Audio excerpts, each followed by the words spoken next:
ഇനിയുള്ളത് തുലാക്കൂറാണ്. ചിത്തിരയുടെ അവസാനത്തെ പാദം 2 ചോതിയും വിശാഖവും വിശാഖത്തിൻ്റെ 1ഉം 2ഉം പാദങ്ങൾ ചേർന്നതാണ് തുലാക്കൂറ്. ഇവർക്ക് 10ലാണ് വ്യാഴവും സൂര്യനും വരുന്നത്. തൊഴിൽ രംഗത്തിൽ പലതരത്തിലുള്ള മുന്നേറ്റങ്ങൾ ഉണ്ടാക്കാനും കഠിനാധ്വാനം ചെയ്യേണ്ടി വരും. എന്നാലും അതിൻ്റെ അംഗീകാരം ലഭിക്കുകയും ഒക്കെ ചെയ്യും. മേലുദ്യോഗസ്ഥന്മാർ പ്രധാനപ്പെട്ട ചുമതലകളൊക്കെ നമ്മളെ വിശ്വസിച്ചേൽപ്പിക്കാനുള്ള സാധ്യത കാണുന്നുണ്ട്. ബുധൻ 9ലാണ്, ഭാഗ്യസ്ഥാനത്താണ്, വക്രത്തിലാണ്.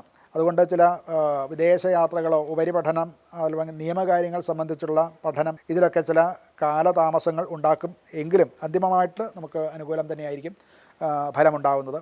ധനപരമായിട്ട് കുടുംബത്തിലെ ചിലവുകൾ കൂടുതൽ വർദ്ധിക്കുന്നതായിട്ട് കാണാം. ഭാവിയിലെ നേട്ടത്തിന് തന്നെയാണ് ഭൂമി സംബന്ധമായിട്ടോ വീട് സംബന്ധമായിട്ടോ ചില നിക്ഷേപങ്ങൾ ഉണ്ടാകാൻ സാധ്യത കാണുന്നുണ്ട്. ആരോഗ്യപരമായിട്ട് പൊതുവേ ഒരു ശാരീരിക ക്ഷീണമുണ്ടാകും. അതുപോലെ പുറം വേദന, തോളെല്ലുകൾക്കും നടുവിനും ഒക്കെ വേദന വരാൻ സാധ്യത കാണുന്നുണ്ട്. ലഘുവായിട്ടുള്ള വ്യായാമങ്ങൾ, നടത്തം ഇതൊക്കെ ചെയ്യുന്നത് അനുകൂലമായിട്ടുള്ള ഫലം നൽകുന്നതാണ്.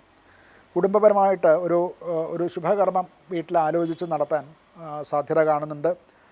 അത് ജീവിത പങ്കാളിയുമായിട്ട് ഭാര്യ ഭർത്താവ് മുതലായിട്ടുള്ളവർ പരസ്പരം ആലോചിച്ച് ഭാവിയിലേക്ക് നടത്തേണ്ടതായിട്ടുള്ള ഒരു കർമ്മം ആലോചിക്കാൻ സാധ്യതയുണ്ട്. അത് കുടുംബാംഗങ്ങളുടെ പിന്തുണയും അതിൽ നിങ്ങൾക്ക് കിട്ടുന്നതാണ്.